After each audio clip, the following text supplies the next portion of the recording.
Sahanau bhunaktu sahaviryam karavavahai tejasvinavadhitamastu ma vidvishavahai.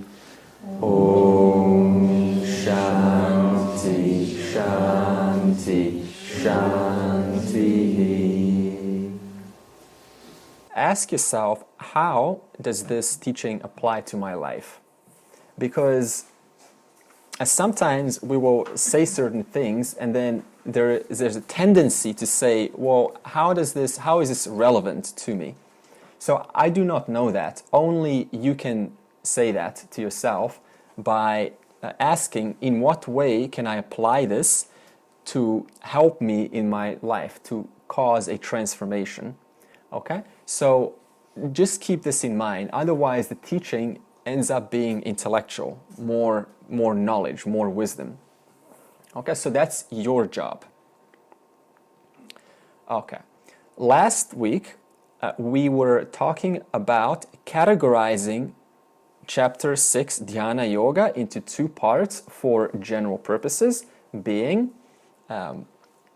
preparatory meditation, Upasana Dhyanam, and the second was nididhyasana Dhyanam, which is removing false notions which are preventing the fruits of self-knowledge.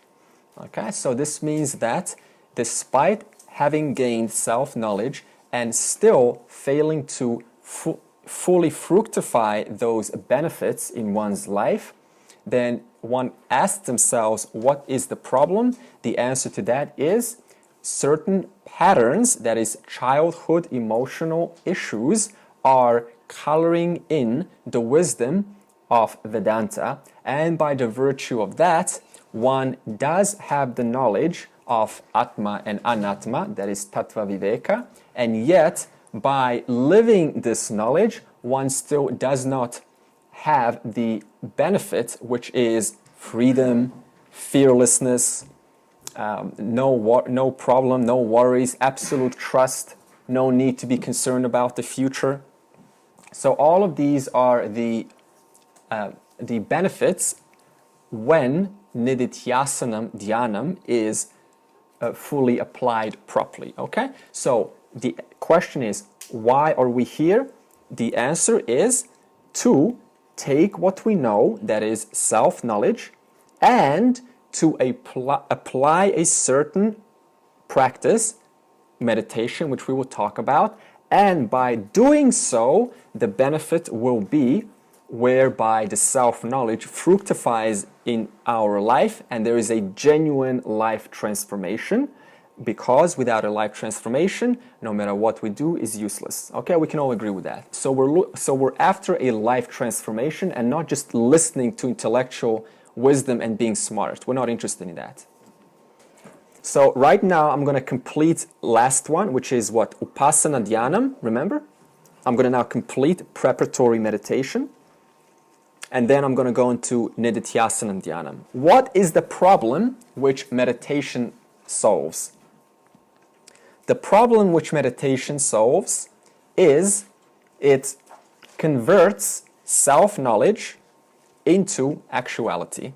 That is, whereby the knowledge, I am limitless consciousness, into actuality. And this produces what we call a jivan muktihi, that is liberation, which means that despite self-knowledge, we find that we're still not free of mental problems. Okay? That's very common. Despite this, despite knowing this, I still don't feel free. I still feel worried about the world, which is really strange, because if you are the whole, sarvam brahmaha, if you're the total, then it's strange to be concerned about one's life, because if one is the whole, where is there the concern? So you can see the logic why we need to perform nididhyasana dhyanam until the knowledge is so firm that there's absolutely no concern for the next moment, that is for living, that is for my family, who will take care of my family, how I take care of myself, how I will continue working, what happens if the economy goes down, goes bust, what happens if my child gets sick, what happens if my parents die, what will I do if my salary reduces, what will I do if someone that I love gets into an accident, how will I pay for that? All of these worries are part of human experience. And they're okay, they're normal, right? So we're not saying the point is to eliminate them, only to not worry about them because they're not present. So this means to be free of concerns. Why can you be free of concerns? Because if there's a true surrender to ishwara, to the whole, then what is there to be concerned? So nididhyasana dhyanam causes us to not be worried. In other words, not to continue being a samsari, despite self-knowledge, entangled in concerns. The goal is to obviously fix this problem, whereby the understanding and the doubtless conviction, that is nishkaya jnanam, that is knowledge of conviction, are both performed in shravanam and mananam. Remember that? Shravanam, gathering knowledge, mananam, removing doubts. So despite shravanam and mananam, understanding and removing doubt, we still don't experience a genuine life transformation. So that's what we're talking about. Nididhyasana, the third stage, fixes that, okay? We're going to speak about how to fix that, of course. So just an analogy, for example, imagine a big water tank and it's filled with water. And there's a tap coming out of it. Obviously, there's a pipe from the water tank to the tap. And the tap's open. The gravity is pulling the water down, but the water is not flowing through the tap. What's the problem? Is the problem with the water? Okay, what if the tap's open? The problem is not with the tap. It's the way the places the water is placed. Yeah, so there's something. So that means adding more water is not going to help, is it? In other words, adding more knowledge is not going to help. Understand? No matter how much water you add, the water is not going to flow. So there is an obstacle between the water tank and the tap being that is an expression of this knowledge. And this obstacle is the unconscious mind, as I've said last week, patterns accumulated from our childhood experiences and our samskaras, which by their existence color in the knowledge according to their theme, and this knowledge ends up being ineffective. The question is going to arise now, how do we remove these obstacles, right? How do you remove the obstacle regarding the water tap example? You inspect the pipes, right? And that takes some time. And what happens if you don't want to inspect the pipes? Is the water going to flow? No. That means the person's going to die because they've got nothing to drink. So what does this mean? There is effort in nididhyasana stage. That obstacle can only be removed by your own effort, okay? How do you do this? The answer is by looking at your psychological mind, your mind of psychology, your psychology. How you think, in what way do you think about things, how long do you think about things, why do you think about things the way you think about things, could you think about things in a different way? Okay, so you're inspecting your own mind. You're looking at your own CPU, the way it processes data. Because nobody else has your mind. You have your mind. That means no one's going to nobody can help you because nobody is in your mind. You're in your mind. So you need to obviously look at your stuff. No one's going to look at your stuff for you with a magnifying glass, and go, oh, you need to stop thinking about your three X's before today, which is causing the problem. Or some kind of guilt from childhood. These notions which stop us are called viparita bhavana. I'll use this word again, so it's worth noting. Viparita bhavana. And they are strongly ingrained in the unconscious mind. So viparita bhavana, what is that? Habitual notions about what? What does habitual notions mean? Repetitive tendencies to think about things in certain ways. Suppose I see a person different color, and then I think a certain thought about them. Well, where is that coming from? Coming from the past. And why is it coming again? Because I haven't investigated it into the past.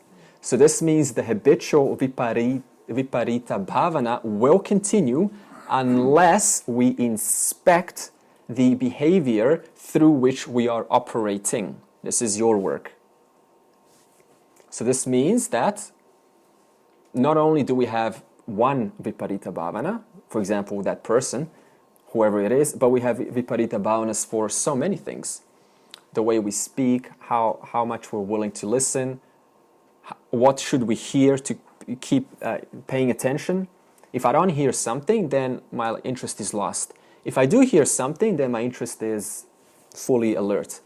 But then the question is, what happens if you hear something that you don't want to hear, but it's what you need to hear? Right? Because our likes and dislikes always tell us what is good for us, and the other side, what we shouldn't listen. But what if we should listen to that which we don't want to listen in order to move on in life? So these viparita bhavanas, these habitual notions, are our stopping points, our obstacles.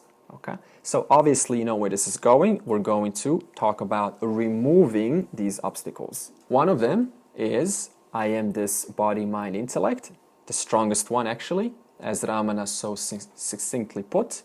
I am this body, mind, physical body, these mental emotions and my thoughts. And that's actually a samskara from beginningless beginning, this notion that I am the body, mind, intellect.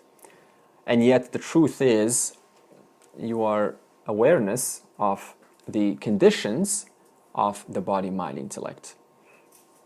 That's your nature. The awareness by which one recognizes the condition of their body. For example, if I take a knife and just do a little cut, then the body gets in pain, right? There's a little scar.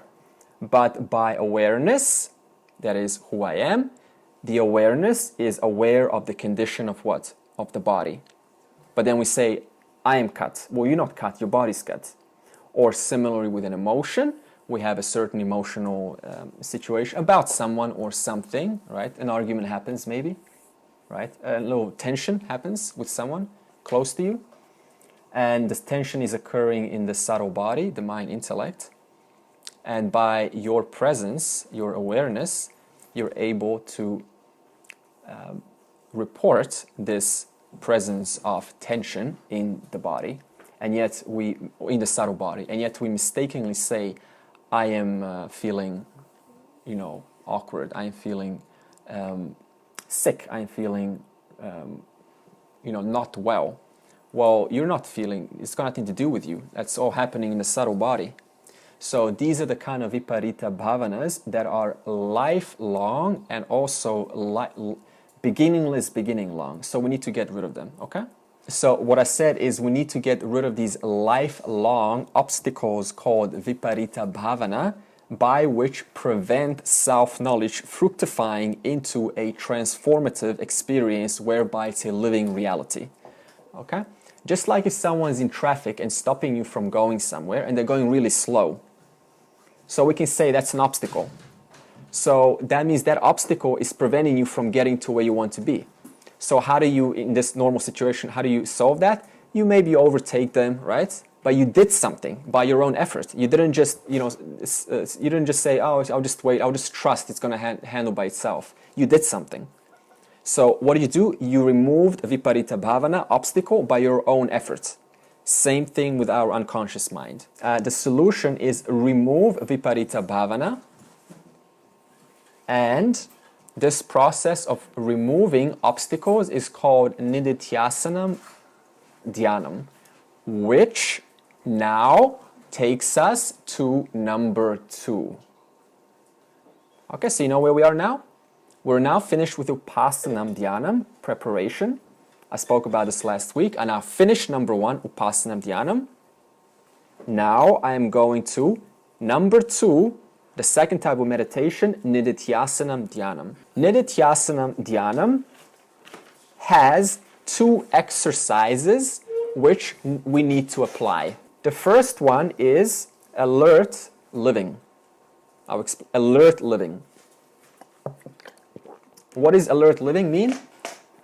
A Vedanta-friendly life.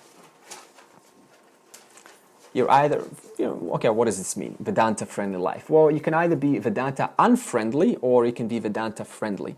If you're Vedanta unfriendly, then you say things like, I want to be peaceful. What does this mean? I want to be peaceful. It's at some future point in time, right? That's Vedanta unfriendly.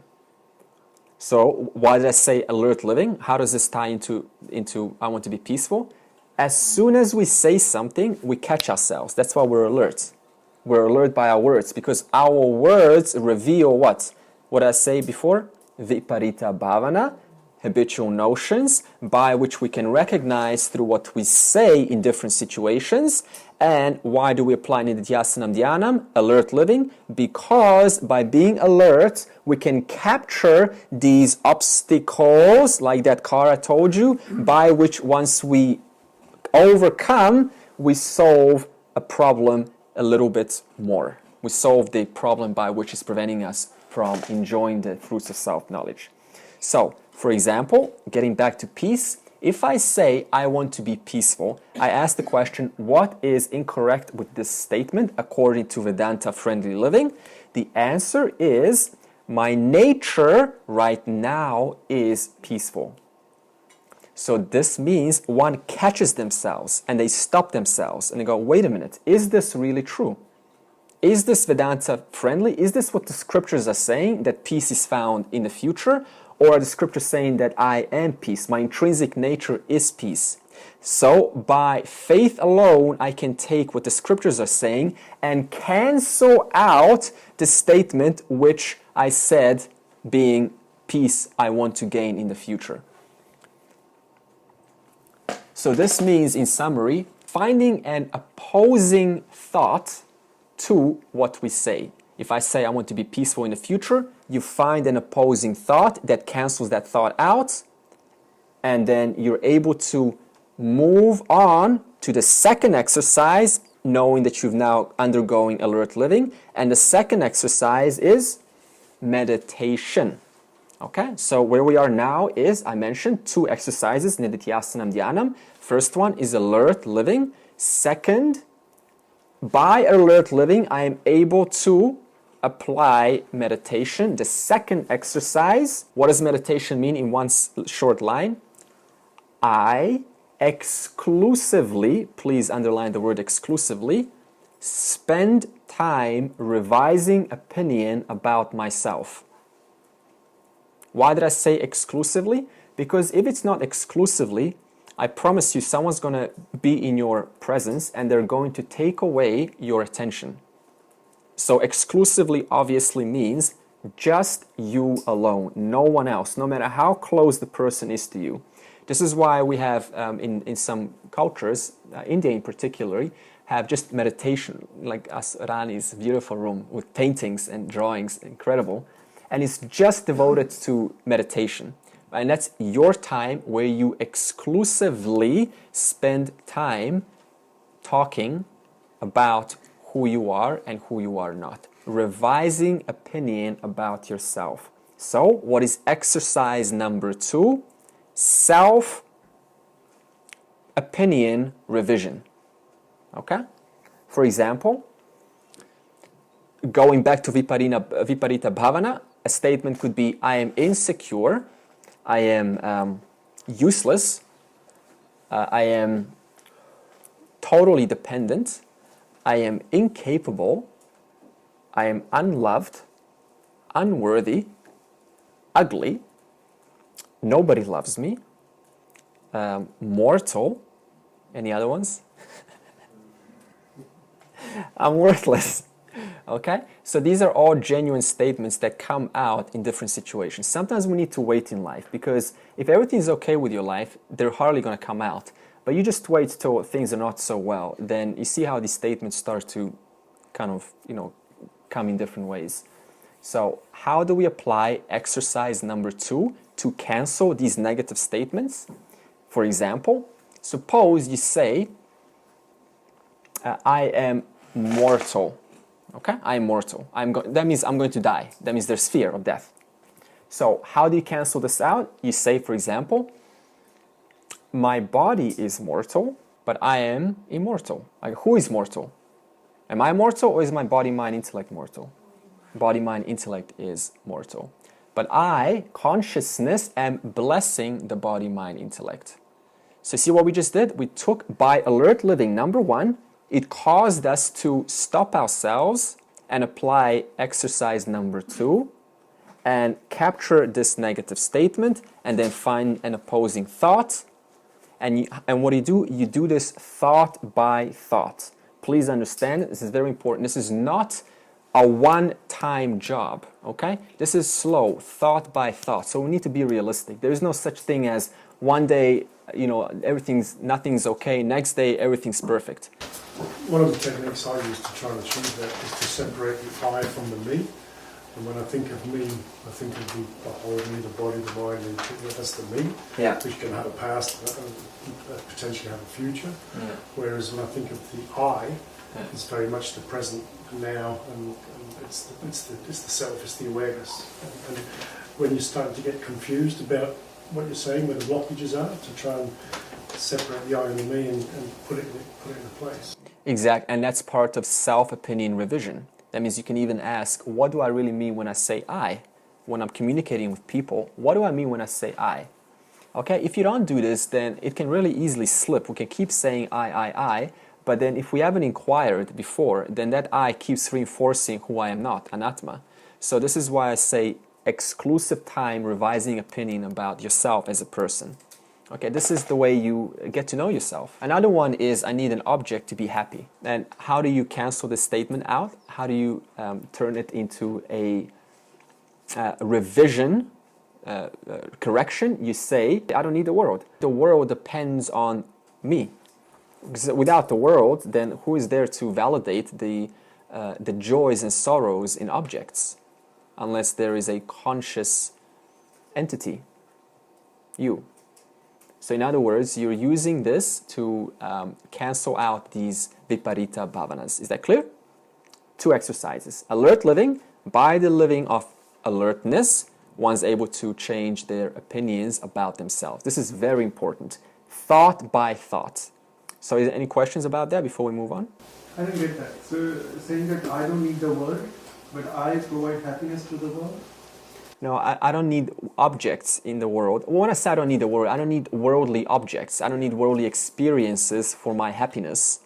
Because unless there's a conscious principle there prior to that which is being perceived, that which is being perceived has no power. You know that statement when a branch falls off a tree? When a bird poops in the forest, there's nobody there to hear it. Did it really poop? Strange example. Okay? So it's the same principle. In other words, if I'm not there, then what is there to say? There's no one to say anything.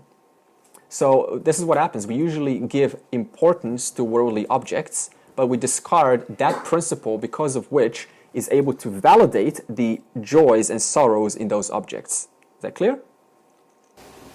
So we are really relating the objects in the world are not using them as a tool for our happiness. We relate, it's in relation to happiness. Exactly. We're not negating that we need the objects in the world, but it shouldn't be a source of happiness. Exactly. That's what we... Exactly. One shouldn't be compelled to connect with this object for their own well-being. Yeah. Now, of course, I'm going to put a disclaimer there. See, don't take this directly, because now you can go, oh, okay, so I don't need food, I don't need, I don't need entertainment, I don't need YouTube, I don't need anything. We're not in any moment discarding anything. Just recognize by self-opinion revision that ultimately you don't really need this. Okay, you stand apart, you stand fine, everything's fine, you will be fine without this. That's all I'm saying. Just like children, right? Children are okay without a girlfriend, boyfriend, but once they get the first girlfriend, boyfriend, then they cannot live without one. Then once they break off, then they need to get into another relationship. But before, they were totally fine. They were not looking for a girlfriend, boyfriend. So over time, our life tends to, we tend to subordinate to objects, and we start to believe we need these objects for my happiness. So self-opinion revision simply says, yeah, okay, it's fine, it's there, it's useful, but actually I don't need it. Okay. It goes back to that renunciation. It goes back to what we said before about renunciation. Renunciation. Yeah. Yeah, we'll get into renouncing the attachment or the connection, not the actual event. Yeah, you've just taken me to the next topic. Yeah. How do you separate that I want to use it? Let's say the mobile, I want to use it. I find it useful. Yeah. But on the other statement, you said I don't want it. I did not say I don't want it. I just said don't pull out the phone unnecessarily just for entertainment. For example, at a train station, when you will see people just pulling out their phones and doing for what? Right, just for no reason. There is nothing being productive done during the thumb going up and down browsing Instagram pictures. So use that moment to say, no, I actually don't need my phone right now. I can be totally fine by myself waiting for the train or the bus without pulling out my phone and looking at the news. That is your opportunity. So this is how you apply it in real life. Okay? But by the same token, there's nothing wrong with saying, I'm going to pull out my phone and look at the news right now. Yeah, it depends where you're pulling up the phone. If you're not in the middle of the road. Another example is, let's say you like to watch, does anyone watch any dramas? Drama?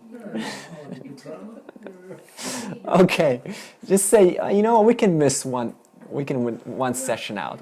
We're fine, right? So that's something you can do, just miss one session. Otherwise, what happens is we start depending on it. And that's what we're saying.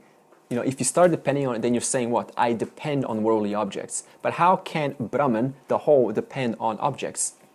From the standpoint of Vedanta, when we speak of meditation, we are exclusively and only interested in meditation for liberation.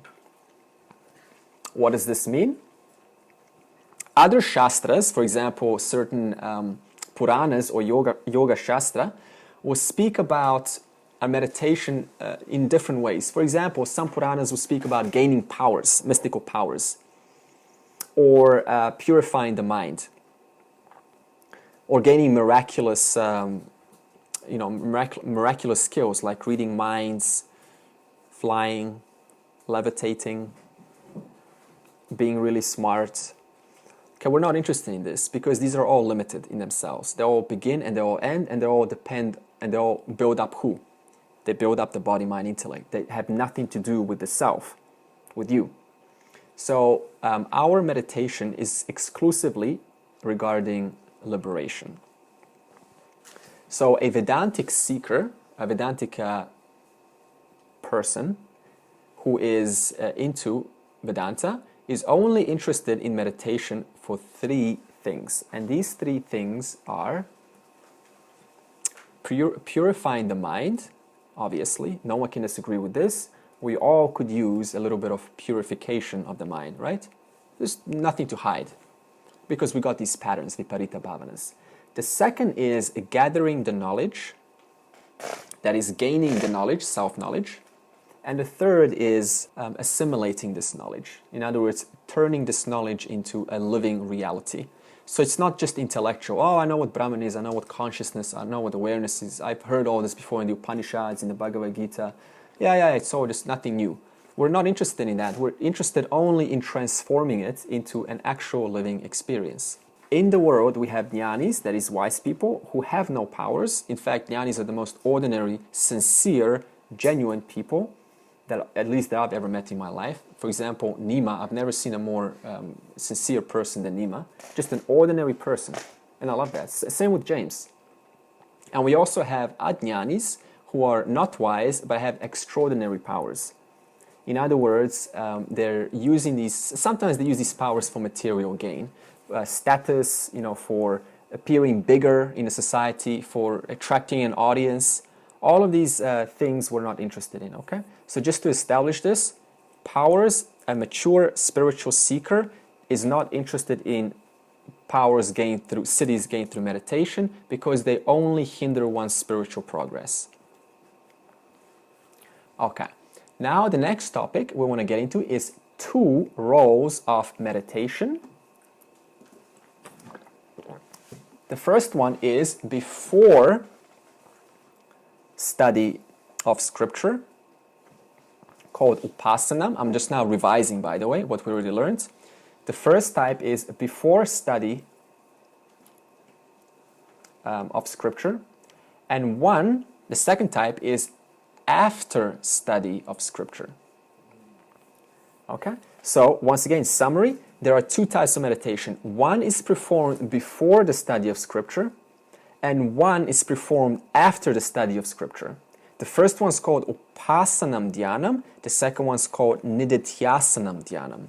So now we will talk about number one. I said study, right? So what is study? Study is, you got that on your paper? Study of scriptures. So what is study? Shravanam and mananam, or Jnana yoga. So what is Jnana yoga? Shravanam and mananam. What is self-knowledge? Gathering the knowledge, and once I have gathered the knowledge, I inquire into the doubts which are produced as a result of the gathered knowledge. So this means if I teach you something, right, and you learn it, and obviously because there's new knowledge, you're going to have doubts. Yeah, but how? But why? But when? But how? But with who? That needs to be removed through mananam. So, Jnana yoga equals Shravanam and mananam. That's the study part. So this means that That's dhyana yoga, not dhyana yoga. That's jnana, that's knowledge. Jnana, Yeah. yeah. J and Yeah. long A. Okay, so this means that we can summarize the entire spiritual progress for every single human being in the past, present, and future, irrespective of race, of creed, or color, or any background, into three simple progressions. The first progressions that everyone, including all the lifetimes, right? Not just one, but all lifetimes. The first one is preparation, that is mind preparation, that is upasanam. The second is Jnana yoga, J, that's the one with the J, Jnana yoga. That means once you prepare the mind, then you go through what? You go through study of the scriptures for a length of time. Does anyone remember the definition of Shravanam and Mananam? Systematic and consistent study of Vedanta for a length of time under the guidance of a competent acharya is the definition of Jnana yoga. Okay? So once again, the first part that we all go through is preparation. Can anyone disagree with that? Does anyone come to this class without having done years of preparation? Impossible. And even if you do, it's not going to work, right? It's just going to be intellectual. Once the person is prepared, what happens next? They're naturally attracted to, I want to know. That's a natural progression. And I want to know, what is it that I'm preparing for? For who am I preparing? Is there more to life than what I've been living? So that's Jnana yoga. And the third stage that everyone goes through is nididhyasanam, which is for jnanam, that is knowledge assimilation, for actualizing the knowledge gained in stage 2 jnana yoga. Now, remember those two parts I said, the second part is after study of scriptures. Remember that? So now, the question is going to come up, why would I want to study, why would I want to do meditation after studying the scriptures? Isn't self-knowledge going to end the journey? Shouldn't that be it? Shouldn't that be the end? So the question is going to be, why should I continue meditating even though I have clear vision of Atma and Anatma, self and non-self? Why? What's the point? So the answer is, okay, what is the purpose not for? That's what we're going to first answer. It is not for Brahman experience. You are not interested in doing meditation to experience Brahman. You're not interested in converting self-knowledge into Brahman experience. Can someone answer why? Brahman's not an experience. Yeah, super. Yeah, super. So the answer is because the Shastra clearly state, as do all the rishis and jnanis, that the only big letters, only consistent experience that we all have is me as consciousness. When are you never not available to yourself? Huh? When are you never not available? Deep sleep. Yeah, but you just said that. That means you also are available during deep sleep.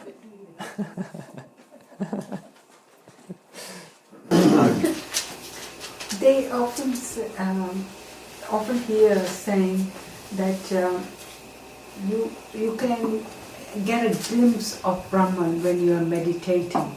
Sure, we're going to get to that. Mind, No problem, we're going to get to that part. Right. That's totally coming up. All right. So the only consistent experience that we all have is the self-evident I. When you say I, do you doubt that you said that? No, nobody doubts that. When you say I am, you just know, like I. You just say I. Is there any question about that? Well, what is that? That's Brahman. Consciousness. Brahman is consciousness. So to try to experience Brahman is impossible because you're always experiencing I as self-evident existence. Self-evident existence, I, is Brahman. It's not mystical, there's nothing strange about it. So to try to experience that which I already am, that's a logical fallacy. It's impossible to experience that which I already am right now. So we cannot experience Brahman because we always, as Rani said, are Brahman right now. How? As the self-evident I, which is conscious. And what is Sat Chit? Sat existence, Chit consciousness. Therefore, you already are conscious. And that consciousness is validated how? By the self-evident I am. Okay? What's really also funny is, the only experience for which you need not put any effort to experience is what? Is yourself, is your existence. Do you need to do anything to amplify your existence? To amp up your existence? You just exist, okay? Is that clear? You just exist. So, isn't it funny? In the world, we do everything. That means we spend a lot of money, right? Going to different places, traveling, making love, you're having great, fantastic experiences, playing, right? All of these things require what? A lot of time, energy, and money. And yet, that means if I don't apply time, energy, and money, then I'm not going to get this experience.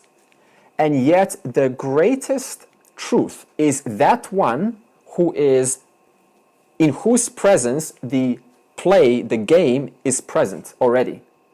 So that means that no matter what I do, whether I look for things or don't look for things, whether there's an absence of objects in my life or presence of objects in my life, who's still present? I am. So the most important principle is that I, and yet what's funny is we discard the most important principle by what? Dumping experiences onto it. How? Through time, energy, and effort. So what is our problem? Our problem is we do not want to accept that our ordinary self-evident I am, consciousness, is all there is to truth. There is nothing other than that. And because we're unwilling to accept it, why? What I said at the beginning, viparita bhavana, beginningless beginnings, samskaras, which prevent us from accepting that, we then go into a process called samsara. So we look for experiences by time, energy, and effort. All right. For example, if I turn my head one way, I see person A. If I turn my head the other way, I see person B. And yet, that means what? I had to do something, right? And yet, there is nothing that I need to do to experience the light which is already illumining person A and person B. The light was already present, illumining person A, illumining person B. All I had to do was just make the effort to move my sense organs towards one person, sense organs towards the other, but that was already illumined That's how I was able to verify it. Similarly, one needs not to do anything to experience consciousness, because consciousness is the very principle by which you're able to identify person A and person B, which is how you're able to validate person A and person B, object A and object B. Understand? Okay. Which means, in summary, you need not do anything to experience the light which illumines objects, and that light is who? You are. In other words, you cannot do anything about yourself because you just exist, and that existence is consciousness. What do we do? We discard that and we go, no. I need to find an experience to validate my existence. I need to go into some transcendental state to validate that I'm worthy of liberation. So then a person goes into a samadhi of some Kriya Yoga, some kind of a samadhi, and then they go, I experienced transcendence and therefore I am worthy of liberation. But the point is, the person who began the samadhi, before the samadhi was there, the person was still there during the samadhi, and the person is still there after the samadhi is gone. Thus, what changed? The person didn't, the awareness didn't change. What changed? The state. No samadhi, samadhi sustenance, samadhi destruction. So this means you cannot do anything about the light, the self-illumining principle, which you already are right now, which is validating these words which I'm now speaking. Next topic. What is the true purpose of meditation? What's the point of chapter 6? Why are we doing chapter 6? The answer is experiencing Jnanam Palam.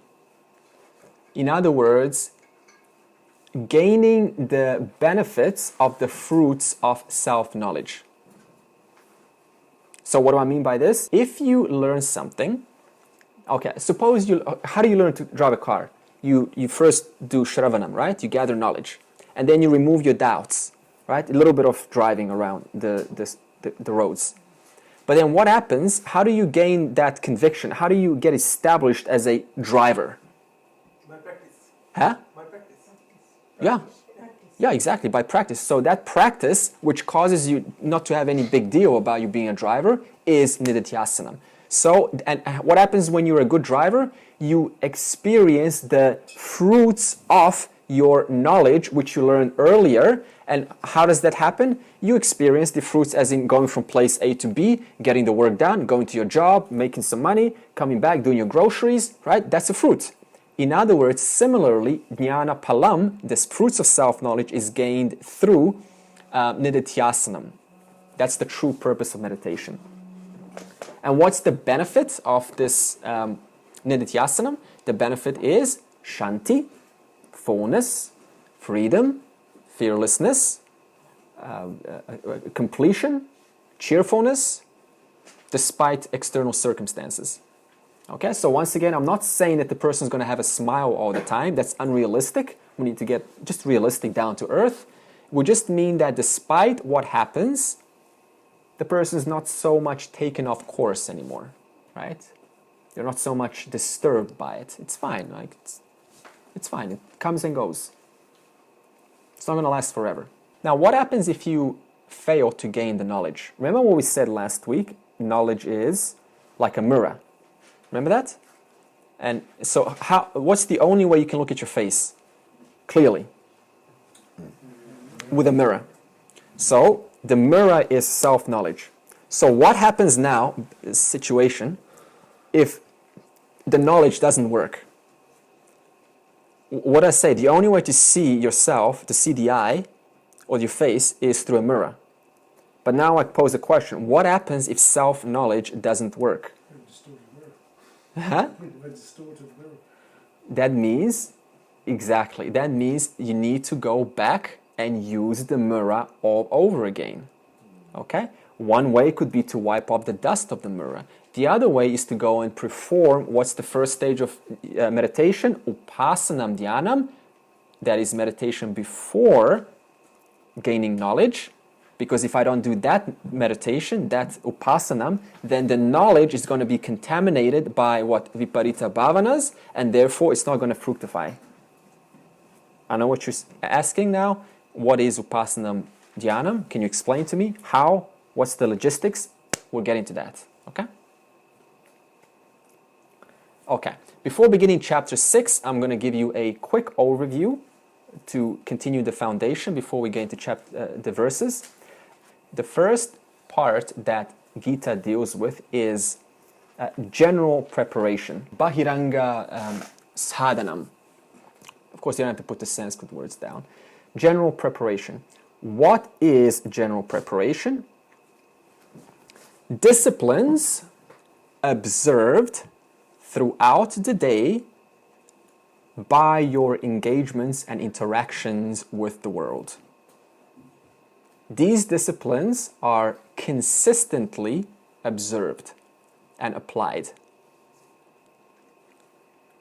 And you'll see the importance of these disciplines. The second one is specific disciplines. This is called antaranga sadhanam. What is specific disciplines? The second one is to be observed right before meditation, not during. Not throughout, just right before meditation. So the first one is practice constantly. The first one has nothing to do with meditation, okay? It's just a life of stability. The second one is specific disciplines to be practiced right before meditation. The third one is the process of meditation, dhyanam swarupam, that is the nature of meditation. This is going to answer what is meditation. Is it concentration? Is it a state of thoughtlessness, silence? Is it a destruction of the mind? The first one is general disciplines. The second one is specific disciplines. The third one is the practice of meditation. Okay, what's the nature of meditation? Is that clear? The fourth one is benefit of meditation. That's dhyana palam. What's the benefit? Is it flying? Is it reading other people's minds? Is it predicting the future? What's the benefit? So we'll speak about that. And the fifth one is obstacles during meditation and their remedies. Biggest ones will be sleep. If you really want to go to sleep, just start meditating. In fact, meditation can be a cure for insomnia for some people. Can't sleep, I just go meditate, fall asleep. So we have to overcome these obstacles. Okay, so now we're going to discuss number one. What's number one? Yeah, general principles to be observed throughout your interactions or engagements throughout the day, so that and by which you will be able to get into stage 2, where you will not be annoyed. Okay, well, let's explain what number one is. We'll start with an obvious observation. We all have one mind, don't we? Does anyone have two minds? It would be good if you had two minds, right? Because then you could separate one mind for daily transactions and the other mind for meditation. The problem is we have one mind. Well, it's not called a problem. Just the reality is we have one mind. So this one mind goes throughout the day gaining what? Experiences. Tension, what, with colleagues, with wife, with husband, with children, with transportation, with loud noises, with disturbing images. Okay? This one mind gets all of that data onto itself. And that same mind has to then go and sit in meditation. So how do you think that's going to play out?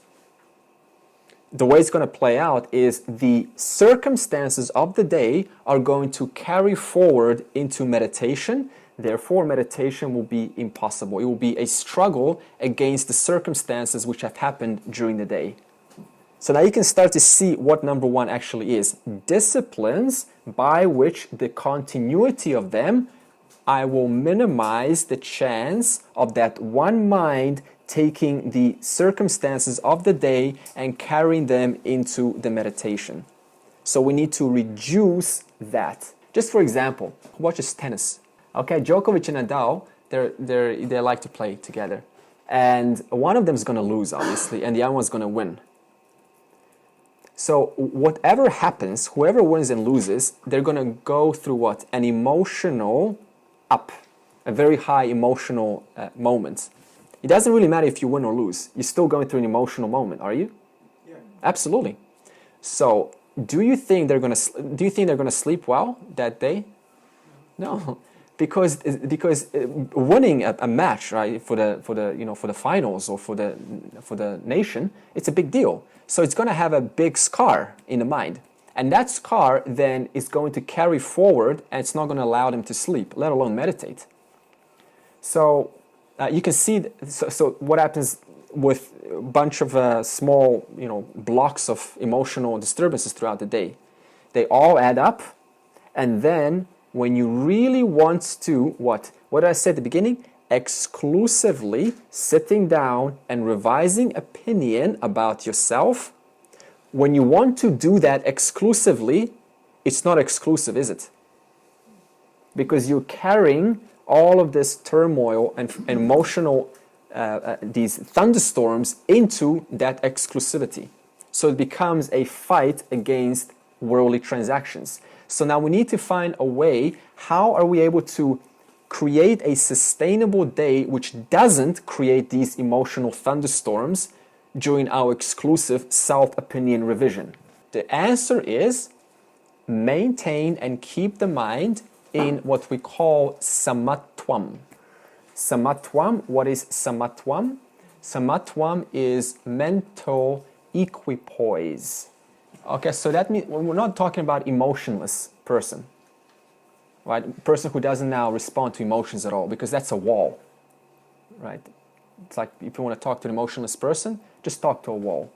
So we're not speaking about becoming a wall. We're speaking about still being a human being, just not being constantly swayed by these emotional thunderstorms. Okay, in other words, not being carried away by joys or sorrows. If things are going really well, what do? We freely, as though nobody's watching us, we dance, right? We dance in joy. We're super happy. But then what happens after that? Crash.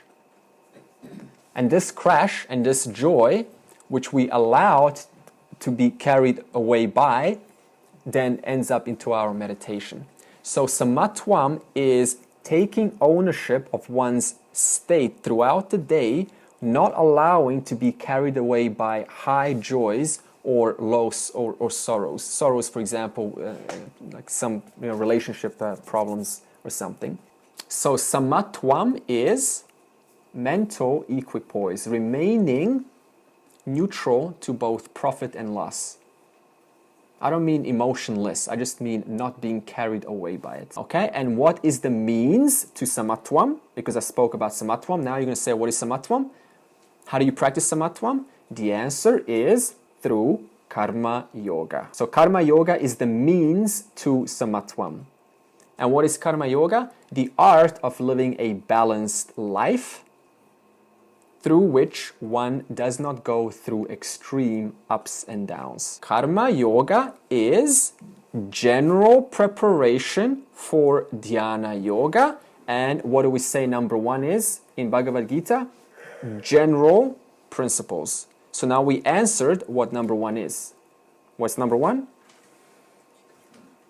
Okay, so karma yoga is what? Used for maintaining an equipoise throughout the day. Why would you want to do that? Because if I don't, then what's going to happen? That one mind is going to take the circumstances of the day and carry them over into the exclusivity that I need for myself to revise my opinions about myself in meditation. So we apply karma yoga. So that is why chapter 6, the first couple of verses, start with karma yoga. In fact, you will notice a pattern in the Bhagavad Gita. Krishna doesn't just speak about things one time. He revisits it in later chapters. Why? Because nothing in the Bhagavad Gita is redundant. It all serves its purpose. So for that reason, we're going to gladly revisit karma yoga and the incredible benefits it provides for removing these ups and downs throughout our life. Okay? Shri Bhagavan Uvacha Anna Shrita Karma Palam Karyam Karma Karotiyaha Sasanyasi Cha Yogi Cha Na Niragnir Na Cha Kriyaha. Okay, what is karma yoga? So karma yogi is one who considers spiritual progress as priority in their life. That means they put dharma and moksha as priority. This does not mean they put aside artha and kama, that is wealth and pleasure. Wealth and pleasure are only used by a karma yogi to subserve their main goal of dharma and moksha.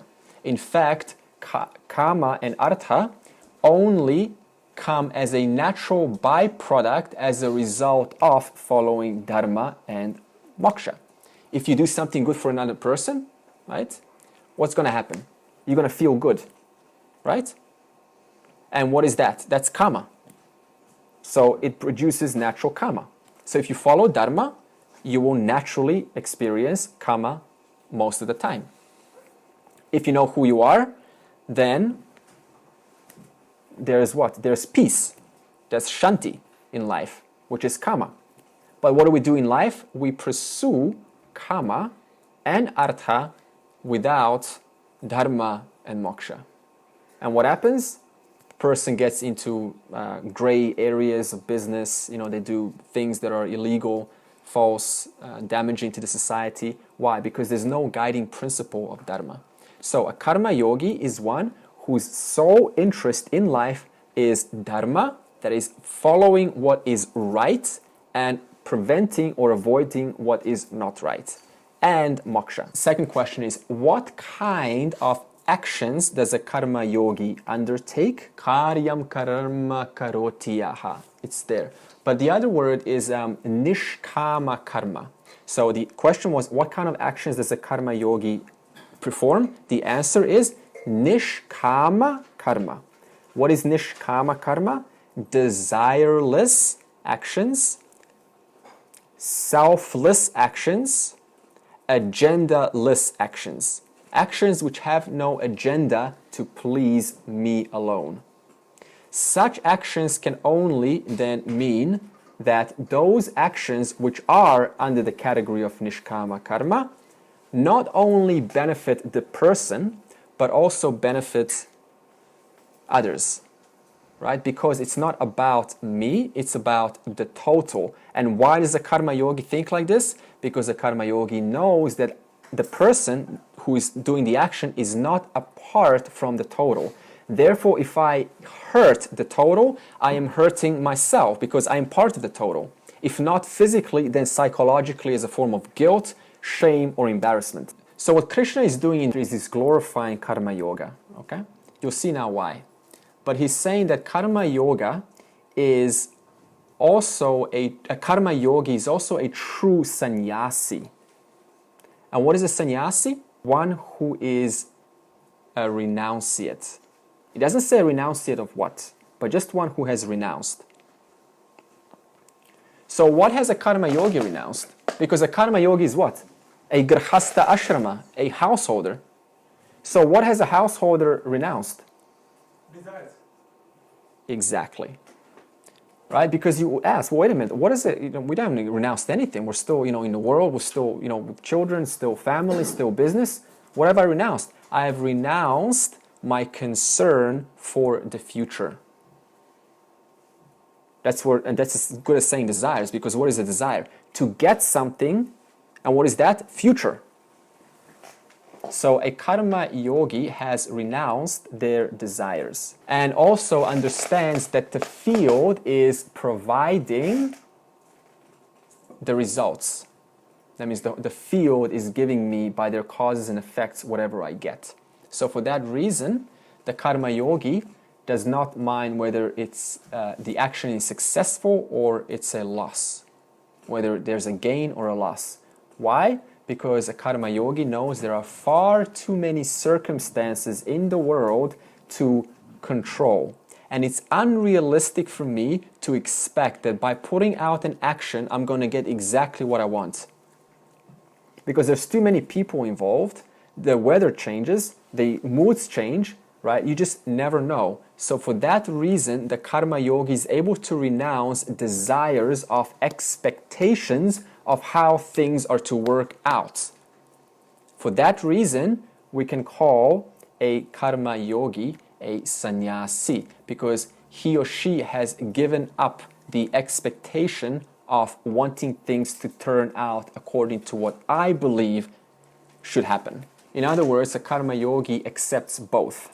Okay? Profit or loss, it doesn't matter. Why? Because either way, I learn. Everything is a lesson. So how can a failure be a failure if I learn from a failure? How can a success be a success if the success is just a lesson causing me to have a better life transformation, a better experience in life, to serve more people? So a karma yogi sees everything as a game. As what? Ishwara prasada. A gift of Ishwara. God's will. I'm only an employee of God, and whatever I do, whatever results I get, without criticizing the results, because the results come from the very principle by which this person is sustained, is born, is sustained, and will die back into Ishwara. So therefore, a karma yogi surrenders his or her action to God's will. Why? Because they know that everything is Ishwara in the form of laws and orders, operating unceasingly. And this person, that is you, are just one little employee of Ishwara who is also under these laws and orders. Okay? So it does not stand to reason to expect something exclusive, because that's actually quite selfish. Like, what's so special about me that I should always get what I want? So this means one needs to release the results to get exactly what they believe should happen. We almost need two words for desire, don't we? One is a gratuitous self-imposed desire, and the other is for a desire which is actually motivated to just go and do something. That's true. So one's natural desire, and one's desire out of my own agenda. And one's desirelessness, which on the outside looks like there's a desire, but it's not a desire.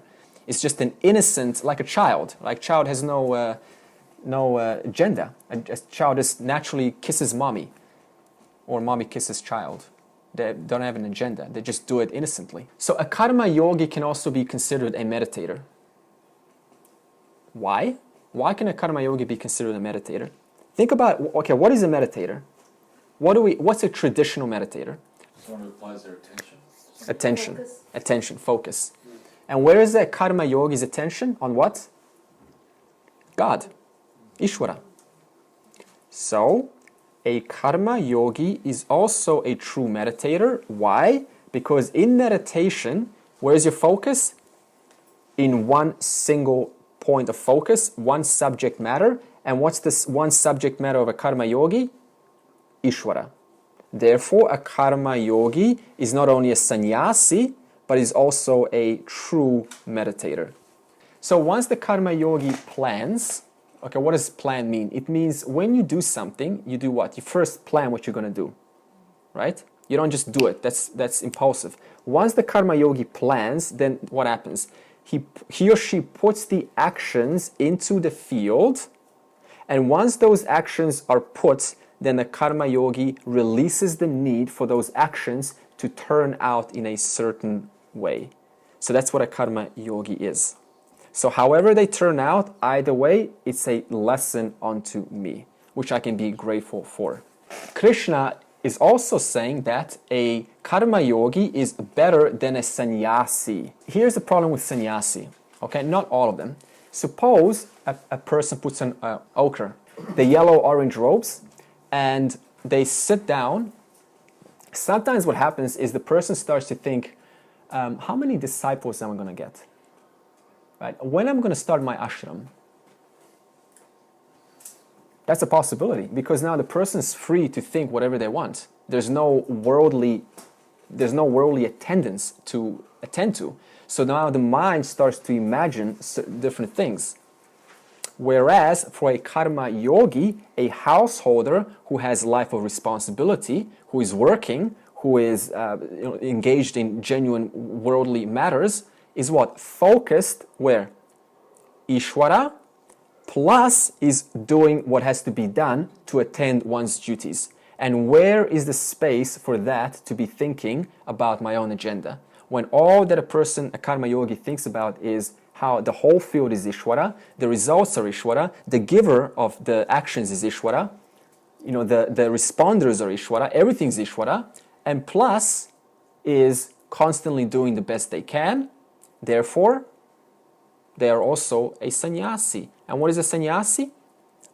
A person who has given up everything for what? Pursuing God. And what is a karma yogi? Everything they do is for what? For God. So you see now why karma yogi is a true sannyasi and why karma yogi is a true meditator? So once again, a karma yogi is a true sannyasi. Why? Because a sannyasi always thinks about, for one purpose in life, liberation. Dharma, moksha. But that's exactly what a karma yogi is thinking about. And second, a meditator is only focused on one point, but that's exactly what a karma yogi is doing, focused exactly on one point. Everything is ishwara. You understand? So karma yogi is a true sannyasi and a true meditator. We are talking about you, by the way, a householder. So that means if you're a householder, assuming you have worldly duties, assuming you're listening, assuming you're applying karma yoga, that makes you a true sannyasi and a true meditator. That's what Krishna is saying. I'm not saying this. Krishna is saying this from Bhagavad Gita. So obviously Krishna is now glorifying karma yoga. You can see how beneficial it is. Also, a karma yogi is once again better than a meditator. Why? One point that I want to say is a meditator is nacha akriyaha. Okay, this is a good point because what Krishna is saying here is a meditator who looks like a meditator on the outside, that means perfect posture, right? Perfect jnana mudra. Jnana mudra is like this. Perfect breathing, perfect clothes. An external meditator who looks perfect on the outside but is thinking inside of worldly matters is not a true meditator. That's why it says nacha akriyaha. Why? Because what are you meditating on? You're meditating on the same things that a worldly person is concerned about. You're just changing the body. You're just still the body, but still thinking about the world. So this person is not a true meditator. One simple example is, when we pay moments of silence for the dead. So we all say, okay, now let's have 1 moment of silence. So everyone goes silent. And then the thoughts, what am I going to cook tonight? What should I follow that report? Should I say sorry or should I not say sorry? Man, when am I going to get home? Has the 1 minute passed by? How long is this going to go for? I wonder what others are thinking right now. What am I thinking? Why can I not silence my mind? Right? All that happens in that 1 minute is what? Anything other than paying respect for the person. Same thing with meditation. If the person doesn't have proper preparation, upasana dhyanam, all that's going to happen is these thoughts.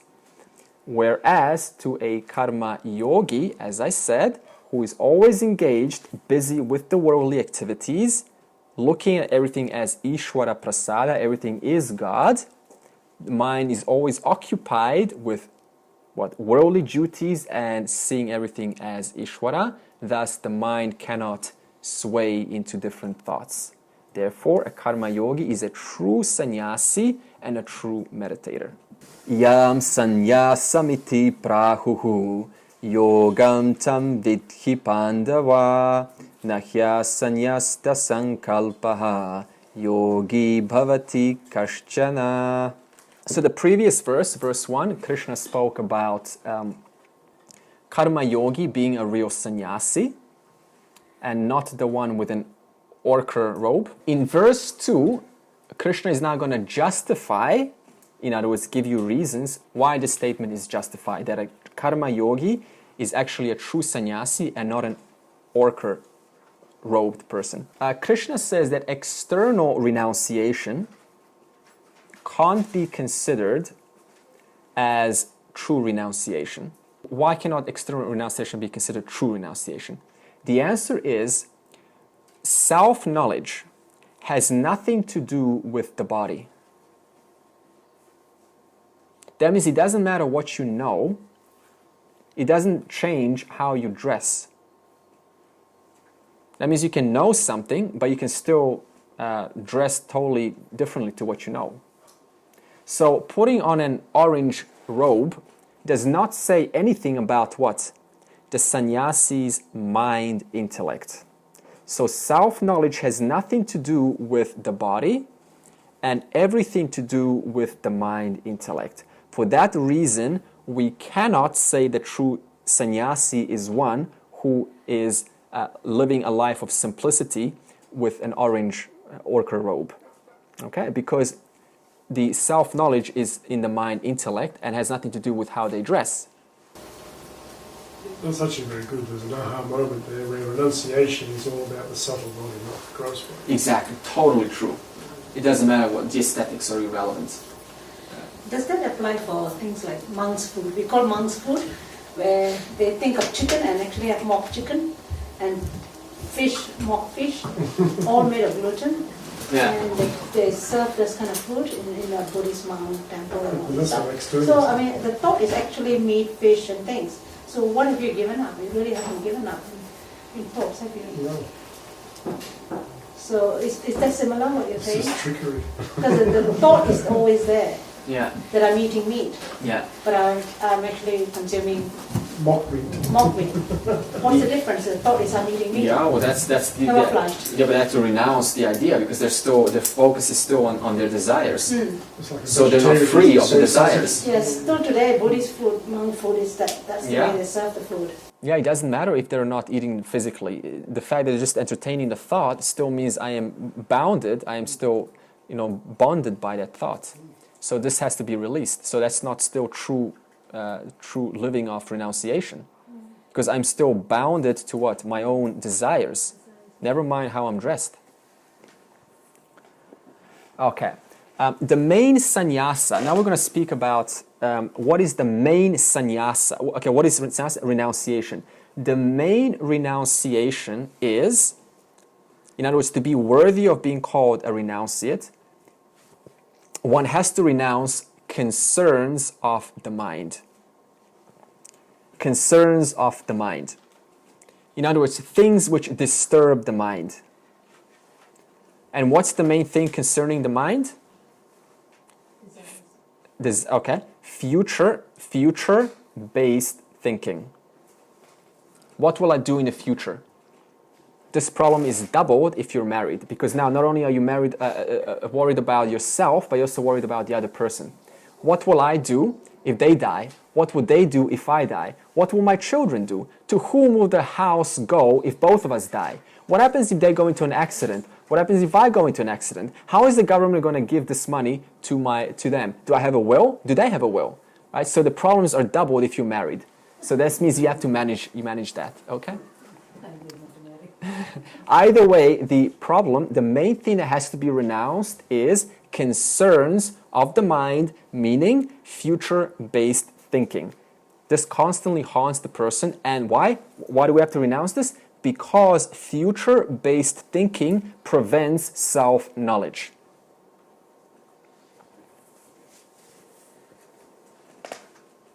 Okay.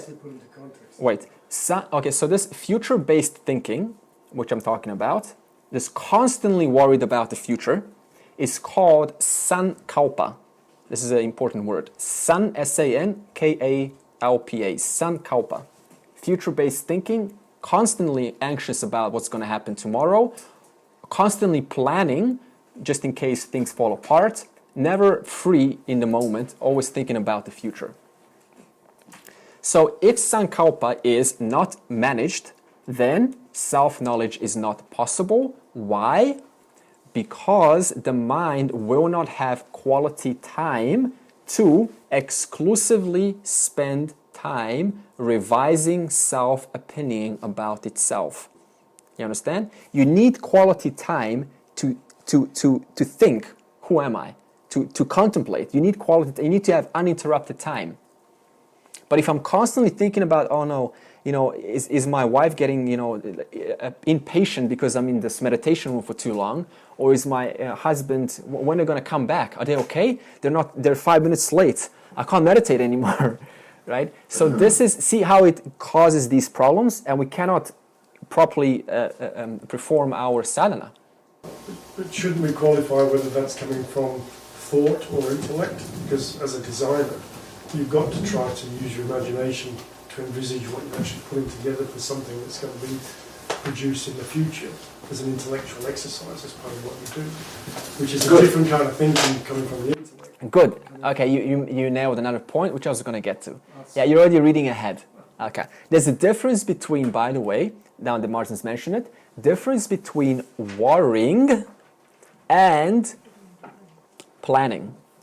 Okay, so here's the difference. Planning, we got nothing against planning. In fact, one should plan. Why? Because planning leads to efficiency in life. But we're not talking about unceasing planning. Unceasing planning is anxiety of the future. If I'm constantly planning, what does that mean? I'm constantly worried. So what we're saying is a karma yogi fully plans one's life. Why? Because to plan your life is to ensure that the life goes smoothly. So absolutely plan, no doubt. But to constantly plan, today, right? Every new day you say today, plan today, is to be constantly anxious or worried about the future. So you need to differentiate that. Okay? So we're not against planning. You should plan because why? Planning before an action increases the output of the action, the quality of the action, the performance of the action, the quality of the action. If I don't plan, then the action still has a result, but it's a lot lesser in its texture, in its quality, because I haven't thought it through. But to constantly worry, to constantly plan, that has to be renounced. For that reason, what is a true sannyasi? How do you get qualified? How do you get worthy of being called a sannyasi as a karma yogi? Because we said karma yoga is a true sannyasi. Only if you're able to renounce the need to constantly plan. Sankalpa means to constantly worry about anxiety of the future. So one has to renounce sankalpa. So what's the obstacle to self-knowledge? Now having said about sankalpa? Future-based thinking? Yeah, which is sankalpa. So, Sarve bhavantu sukhinaha, sarve santu niramaya, sarve bhadrani pashyantu, ma kaschit dukkha bhag bhavet. Om Shanti Shanti Shanti. Any questions? Yes, the renunciation of worry, what's the difference between suppressing it or what's the alternative? Because suppressing it's obviously going to be bad down the track, but what's the practical way of renouncing the worry? What's the practical way of okay? Sorry, go on. Yeah. Okay, we're not going to suppress it because that's as good as denial, right? That's escapism. So the way we deal with worry is to see for example, what's the worst thing that can happen, or what can I do to ensure that this does not escalate into a worse situation. So some action, one or two things you can list down, right, that you can implement throughout your day or in the circumstance which would reduce the potential of that worry fructifying. It's something that you do on your own part. As long as you feel comfortable and you can say, you know what, I have done all I could. I've done one action to prevent the possibility of this happening, so I don't really have to worry because I've done the best I could.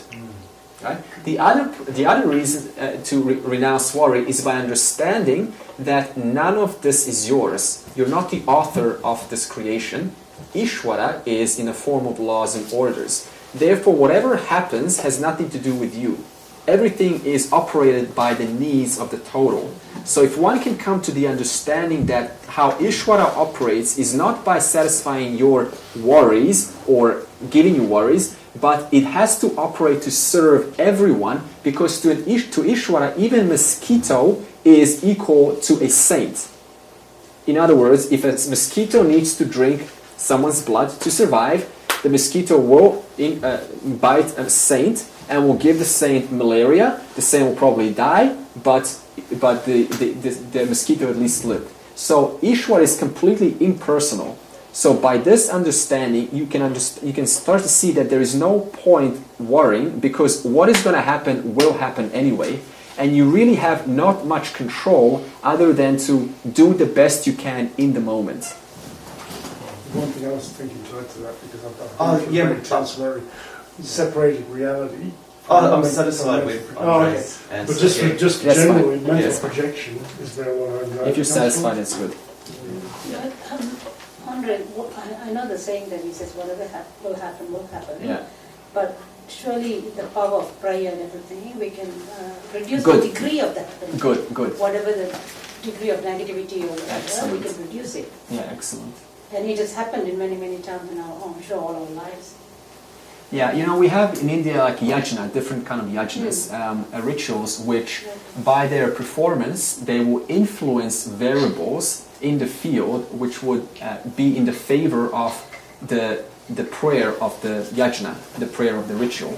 So we can still influence their. For example, we just had in Rishikesh, I was with Nima and Surya, and we were in a group, and we were doing a Agnihi yajna, in other words, a fire yajna, and someone was having cancer, right? So we all got together and we, did a certain ritual according to the Vedas, because they have these rituals, and we were throwing, different offerings to the fire.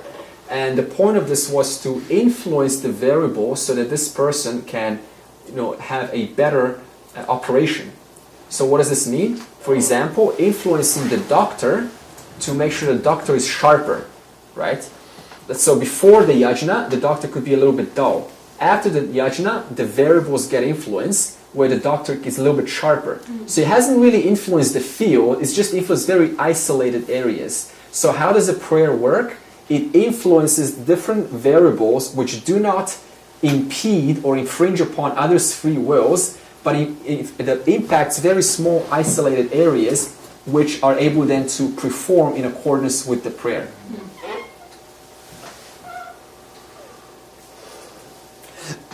Anything else? The power of the thought, so the thought manifests, so it's a part of the... It's the same thing, yeah. They use law of attraction, that's where they took the idea. This has been in Vedas for thousands of years, right? Using your mind to influence the variables of the field.